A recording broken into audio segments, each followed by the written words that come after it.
Salut à toutes, salut à tous, bienvenue dans ce nouvel épisode Week-end de Tech Café, votre petit supplément hebdomadaire. Si vous voulez l'essentiel de l'actu, c'est évidemment l'épisode précédent qu'il faut écouter.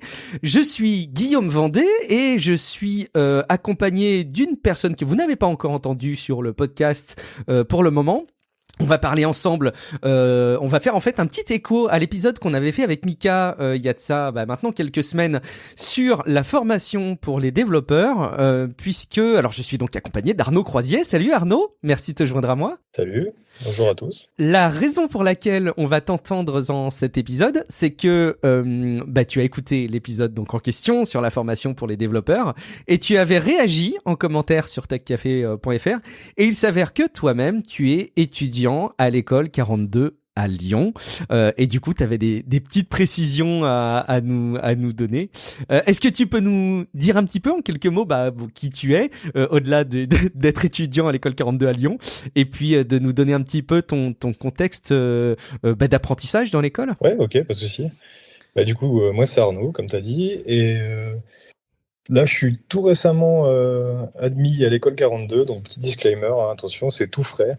Je suis rentré en novembre et j'ai fait la piscine de juillet, donc on va en parler, c'est le système de sélection. Et avant ça, en fait, j'ai 30 ans et ça mène à un autre point sur l'école, c'est qu'elle est ouverte à tous et à tous les âges, et ça c'est super. Et donc j'ai 30 ans et avant j'étais dessinateur industriel. Donc j'avais suivi un cursus assez classique, c'était un bac, après un BTS, conception de produits industriels. J'ai fait 2 boîtes et puis là malheureusement ou heureusement on sait pas, j'ai été licencié pour raisons économiques, donc j'en ai profité pour tenter l'expérience. C'est génial parce que c'est pas du tout l'archétype du jeune étudiant tu vois qui commence ses études que tu décris, donc c'est hyper intéressant du coup. Tu dis que c'est ouvert à tous les âges. Est-ce que tu as en tête un âge je sais pas, maximum d'un camarade de promo ou d'une personne qui t'aurait croisé à l'école en tête? Il va rigoler parce qu'il nous écoute aussi.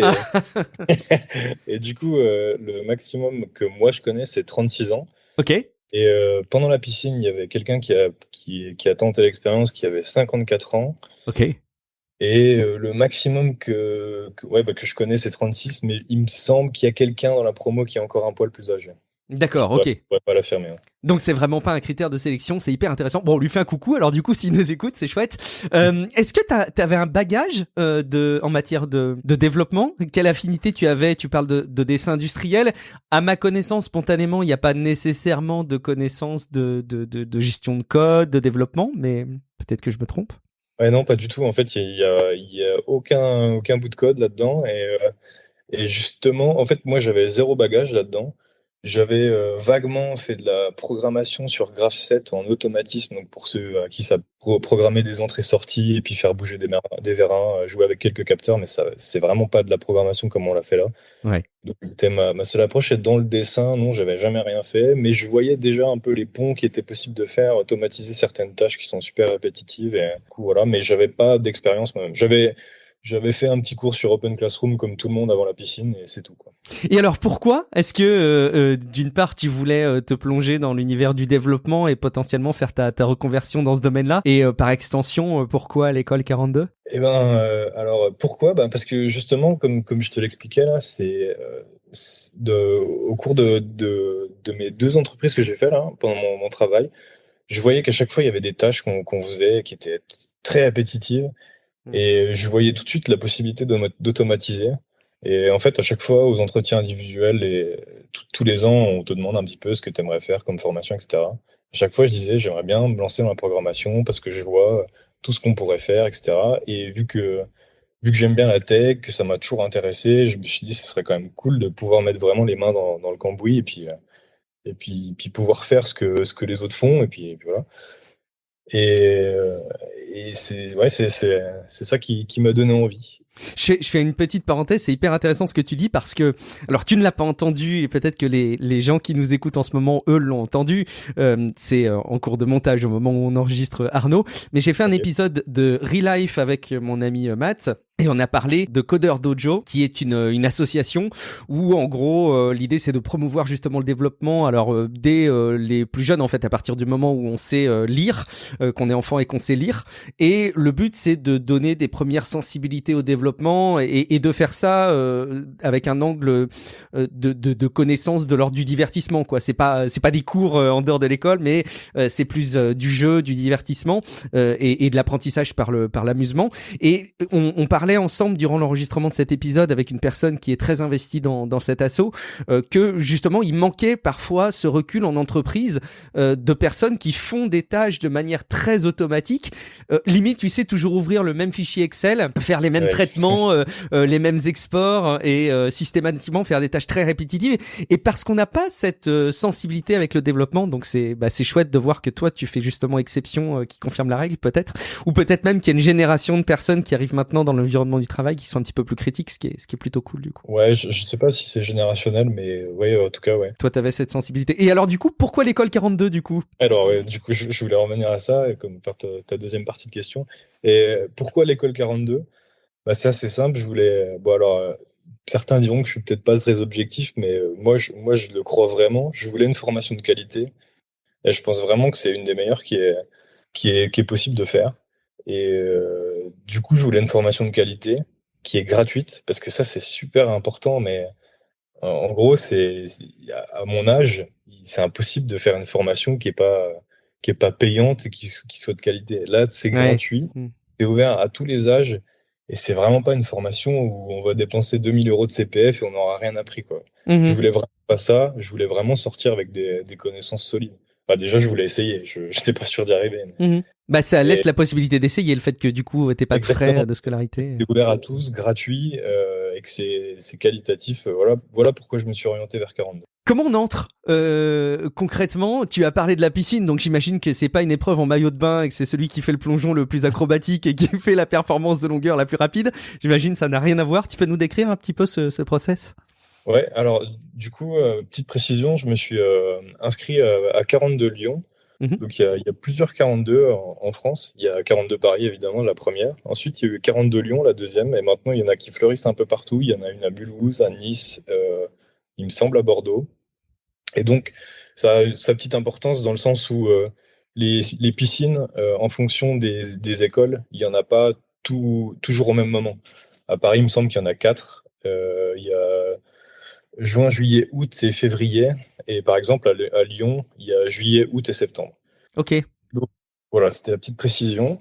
Et comment on fait pour rentrer déjà dans la piscine? Il y a un pré-processus de sélection donc en ligne. Il faut se créer un compte sur le site de 42. Et après, on a déjà un petit défi, entre guillemets, où il y a un pré-processus de sélection. Donc, c'est sous forme de jeu, un peu comme le reste de l'école, en fait. C'est un peu gamifié.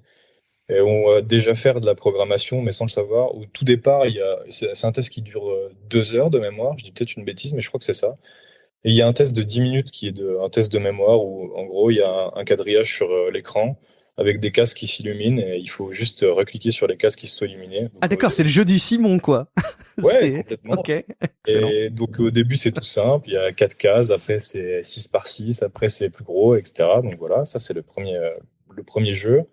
Et ensuite, il y a un petit jeu où déjà, on commence la programmation, mais sans s'en rendre compte. On doit programmer le trajet d'un petit vaisseau qui évolue sur un quadrillage où certaines des cases sont colorées et le petit vaisseau doit aller chercher une étoile. Donc, on a un nombre limite d'instructions, haut, bas, gauche, droite, demi-tour. Et en fonction de la couleur, on peut programmer une direction pour le vaisseau. Et on a plusieurs niveaux. Donc ça, c'est le premier passage obligé pour accéder à la piscine. Et donc après 3 jours plus tard, si on est pris, parce qu'en fait on sait jamais ce qui se passe derrière. Hein. C'est vraiment on fait de notre mieux et on sait pas ce qui se passe. Donc 3 jours plus tard, on a un petit mail qui nous dit bon bah super, tu as le droit de participer à la piscine. Donc après il faut choisir une des piscines.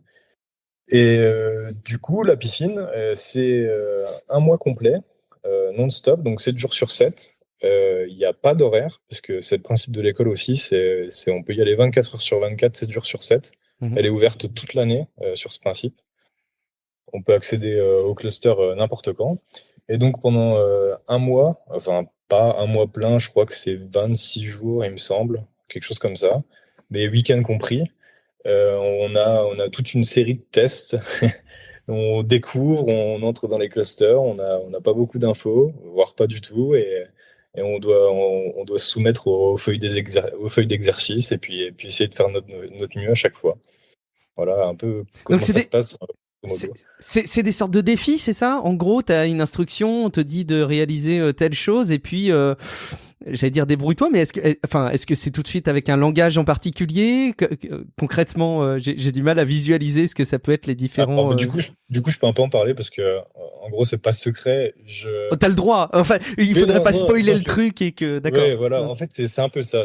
T'as dit le mot, c'est spoiler. Genre, vu que la piscine, c'est un peu magique. Ok. Quand on en parle, on essaye de pas trop en dire parce qu'il se passe des trucs, c'est vraiment magique. Mais il y a beaucoup de vidéos sur le net, sur YouTube, on trouve plein de ressources qui en parlent en long, en large, en travers. Et du coup, je peux en dire quand même un petit Ouais, peu. c'est pas suffisamment secret. Ok. Ouais, non, c'est pas suffisamment secret, tout à fait. Donc en fait, on commence par du shell. Donc pour ceux à qui ça parle pas, c'est une fenêtre toute noire où on peut en gros envoyer des commandes à l'ordinateur pour lui demander de faire telle ou telle chose. Et on commence par faire ça, par la base du terminal. C'est assez déroutant, c'est assez dur, surtout quand on n'y connaît rien, qu'on n'a jamais touché à ça. Et après, donc en fait, pour expliquer le principe, c'est tout marche, comment on pourrait appeler ça, tout marche par, en gros, feuille d'exercice. Okay. Si tu veux, sur une feuille d'exercice, tu vas avoir plusieurs exercices que tu vas devoir compléter dans l'ordre sans louper les premiers, sinon ça invalide les suivants, même s'ils étaient justes. Et une fois que tu as fini cette feuille d'exercice, tu dois l'envoyer sur un serveur, le verrouiller et faire des corrections par paire. Et ça, c'est très intéressant. Donc pour le shell, c'est pas super intéressant. C'est grosso modo, il faut apprendre des commandes, c'est pas transcendant, quoi. Par contre, quand on attaque le C, parce que le langage qu'on utilise en piscine, c'est le C. Là, encore actuellement, au début de cursus, c'est le C. Même une bonne partie du tronc commun, on y reviendra pour le tronc commun, mais donc une bonne partie du cursus c'est en C et pour la piscine c'est que du C qu'on va faire. Et en gros du coup ces feuilles d'exercice c'est des énoncés, donc ça, pour ceux à qui ça parle, on nous donne des prototypes de fonctions, on nous dit t'autoriser à utiliser telle ou telle fonction qui existe déjà.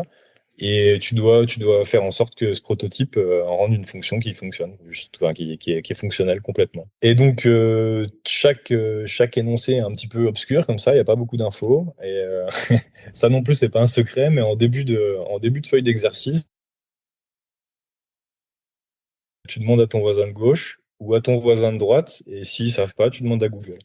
Parce qu'il faut préciser que cette école, il n'y a pas de professeur et que tout est en apprentissage par pair.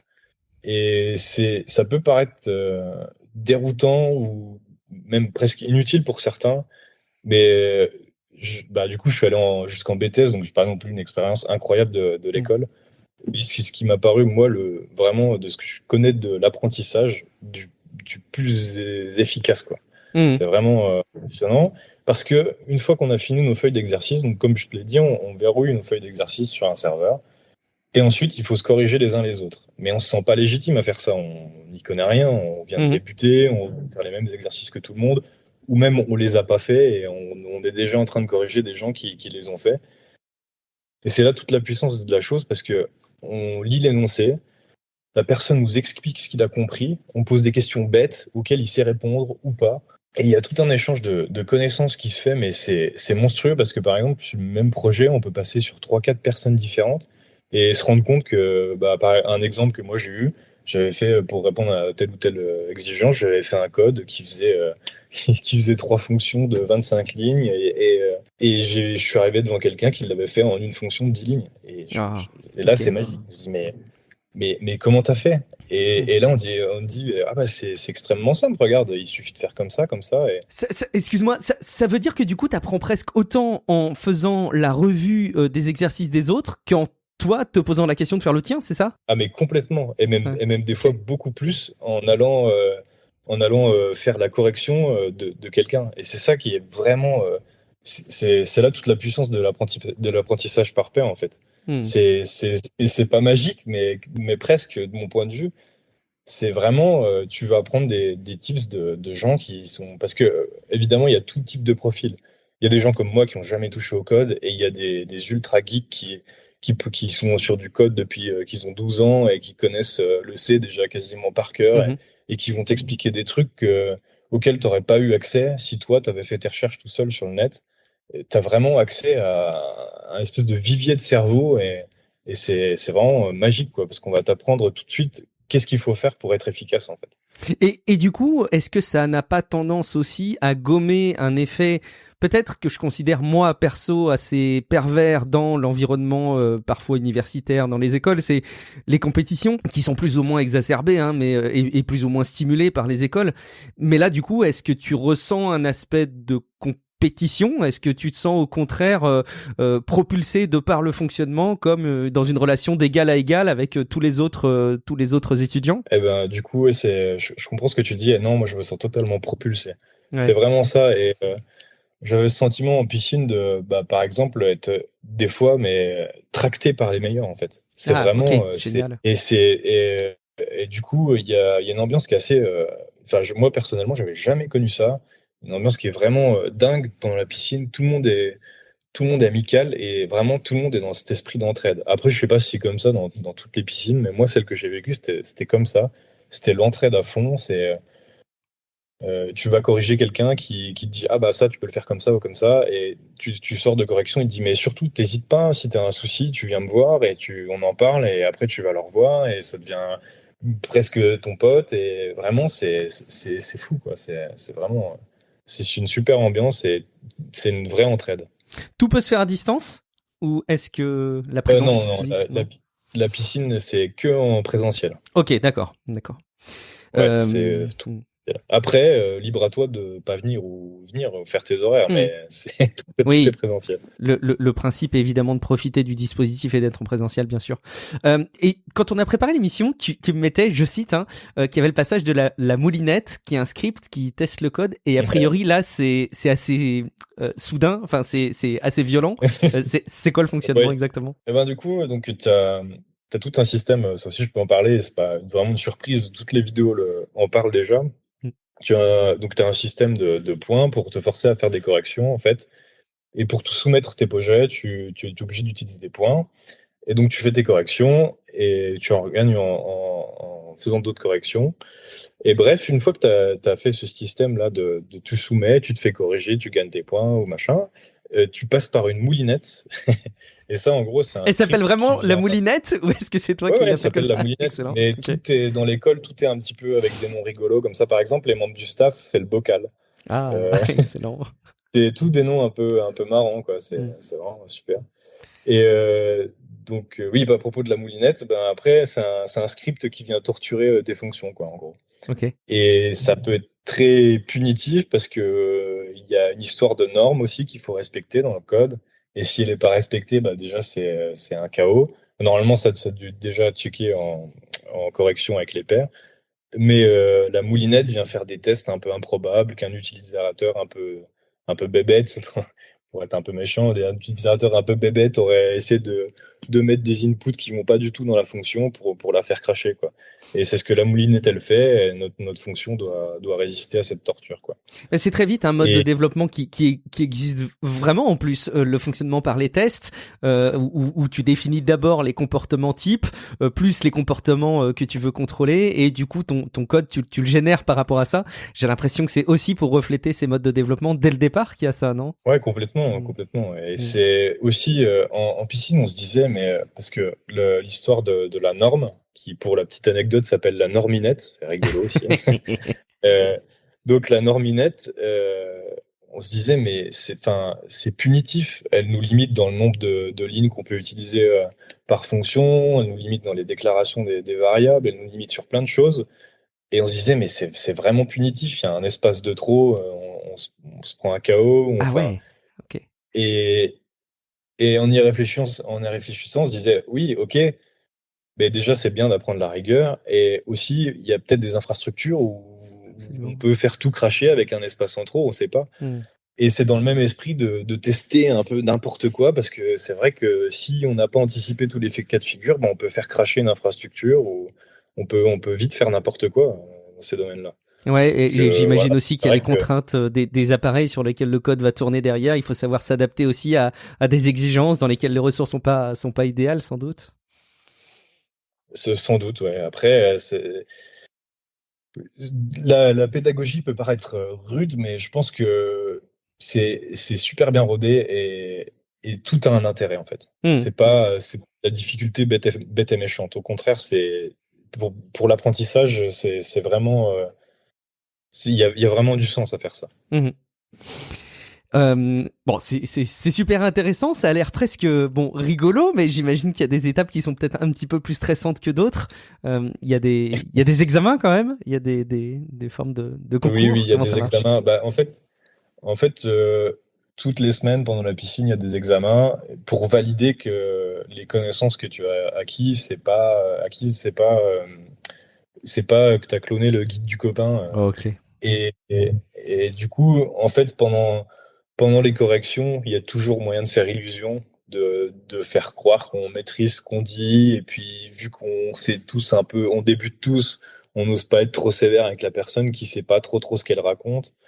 Donc, il y a toujours moyen de passer entre les gouttes, sauf à l'examen, évidemment. D'accord. Et à l'examen, on valide en gros on valide les connaissances qu'on est censé avoir acquéries dans la semaine, quoi. Ok. Donc, c'est, c'est, c'est vraiment la vérif des connaissances, quoi. Ouais, ouais, non, mais ce qui permet de certifier quelque part que l'apprentissage, Exactement. c'est pas juste un apprentissage d'apparence, mais de fond, quoi.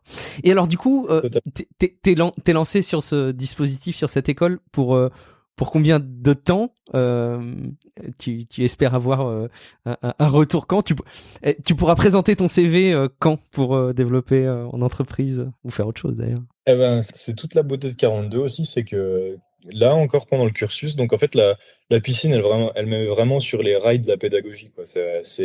Mhm. La pédagogie est mise en place pendant la piscine. On voit si ça nous convient ou pas. Après, le rythme de la piscine est vraiment violent, mais du coup, après, la pédagogie reste la même, à savoir ça fonctionne par projet, mais le rythme c'est le tien et c'est toi qui dois te l'imposer. Donc, quand je pourrais présenter des choses sur mon CV, bah, ça dépend que de moi. Il y a ce que je te disais tout à l'heure, le tronc commun. En fait, pour accéder au stage, parce qu'il y a une période de stage obligatoire pendant le cursus, qui est de 4 ou 6 mois de stage, je crois. Oui, c'est ça. Et en gros, pour accéder à ce stage, tu dois acquérir des connaissances minimum pour partir. Et ça s'appelle le tronc commun. Et Ok. donc, pour finir le tronc commun, il me semble, mais après ça change. Il est vraiment mis à jour très souvent ce tronc commun. Et là encore pour notre promo, le cursus vient de changer, etc. Les exercices ont été mis à jour. Il y en a d'autres qui ont bougé. Enfin bref. Et donc en théorie, c'est c'est prévu pour que quelqu'un qui a un niveau moyen puisse le faire en un an.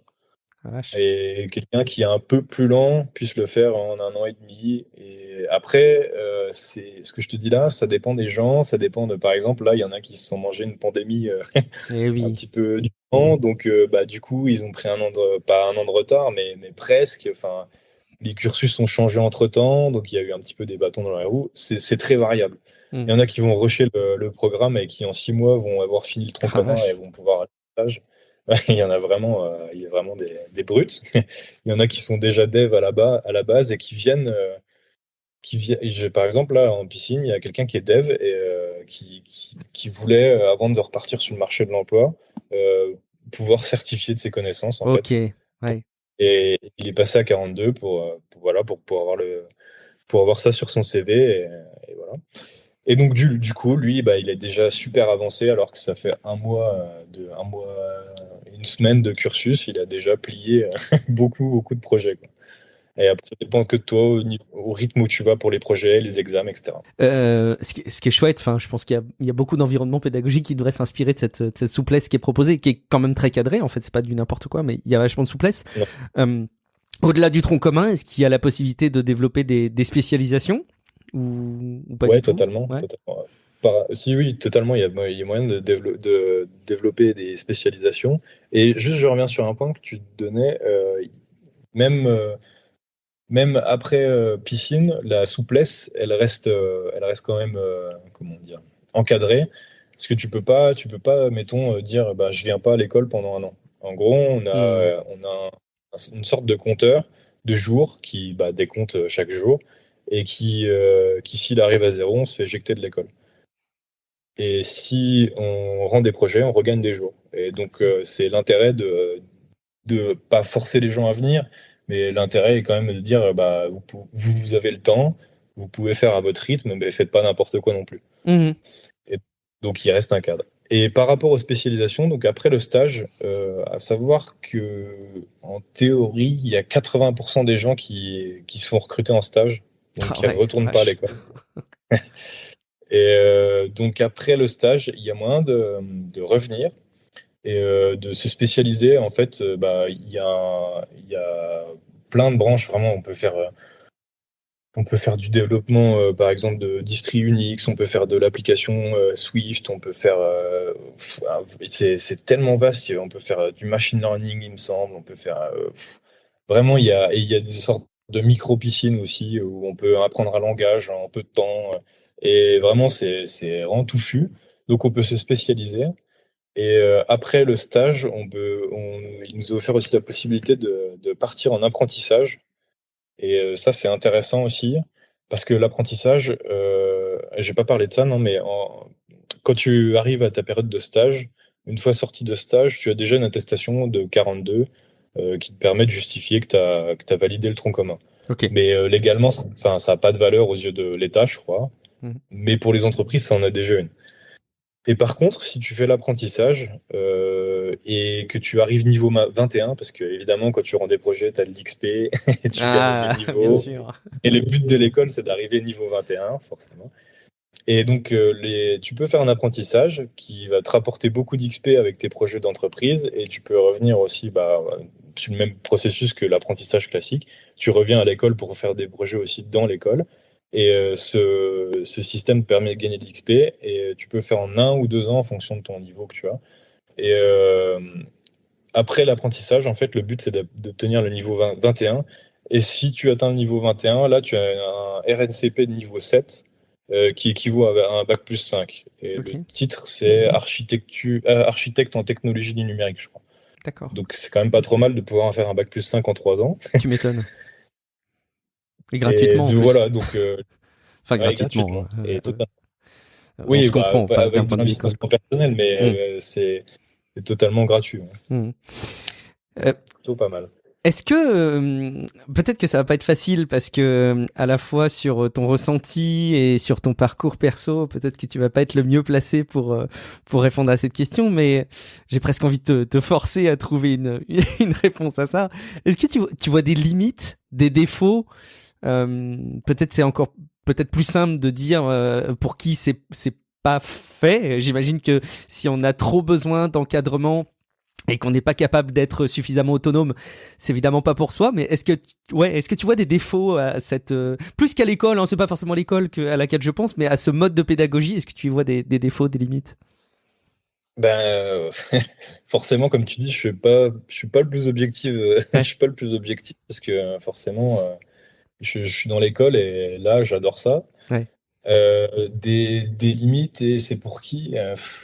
C'est pour qui? Je pense que c'est ça qui est beau, c'est que ça peut être pour tout le monde. Parce que vu qu'il y a la piscine, on se rend vite compte si c'est pour nous ou pas. Et du coup, vraiment, si vous hésitez à y aller, si vous vous dites ah non, c'est pas pour moi, j'arriverai pas à me cadrer ou je sais pas quoi, vraiment, ça coûte rien d'aller jusqu'à la piscine. Essayez. Et si ça se trouve, ça va totalement changer votre vie, et puis vous allez vous dire mais en fait c'est carrément pour moi, et voilà, et peut-être vice versa, et au contraire vous allez vous dire non, c'est carrément pas pour moi.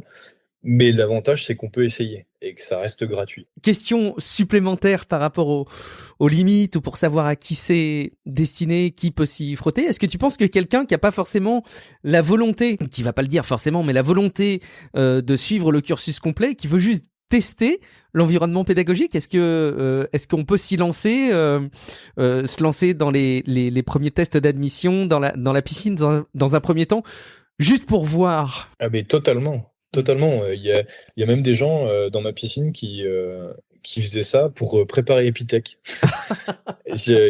Donc vraiment, c'est ouvert à tous, c'est gratuit, donc vraiment n'hésitez pas si jamais vous vous dites que c'est peut-être pas pour vous, mais que vous hésitez ou quoi. Il n'y a pas d'hésitation à avoir. Il faut vraiment se dire, c'est gratuit, je perds rien. Il faut juste que je me bloque du temps et c'est tout en fait. Ok. Et si ça ne plaît pas, vous le saurez vite en fait. Ok. Une question pour prendre un petit peu de recul aussi et pour terminer notre échange. Peut-être t'auras des ultimes choses qu'on n'aurait pas abordées que tu voudrais souligner, mais est-ce que je prends vraiment du recul par rapport à ton expérience d'étudiant dans l'école 42, mais est-ce que tu crois que ça pourrait servir d'exemple à d'autres écoles, à d'autres environnements d'éducation, mais sur des domaines qui n'ont rien à voir avec le développement? Est-ce que tu penses que ça se prête particulièrement bien au développement, ou est-ce que ça pourrait être une expertise d'éducation et de pédagogie qui pourrait se calquer dans d'autres domaines? Oh ouais, non, je pense que vraiment ça peut s'appliquer à beaucoup de domaines. Et déjà, moi, je vois le parallèle qu'on pourrait faire, c'est quand j'ai fait mon BTS là dans la conception de produits, on nous habituait à faire des brainstorming. Et là, c'est vraiment un espèce de brainstorm permanent en fait. Tout le monde apporte ses idées, tout le monde apporte ses connaissances, tout le monde. C'est vraiment l'émulsion dont je parlais tout à l'heure, c'est ça. Et du coup, oui, je pense que ça pourrait s'appliquer à plein de domaines. C'est vraiment. Après, comme on disait tout à l'heure, je suis peut-être pas le plus objectif forcément, vu que je trouve que c'est incroyable comme pédagogie, mais je pense que vraiment qu'il y a d'autres domaines qui pourraient en apprendre. Est-ce que ça pourrait même se calquer dans des environnements de travail en entreprise, toi qui connais aussi cet univers-là? Ah oui, complètement. Ce serait merveilleux même que ça fonctionne comme ça dans certains bureaux, justement.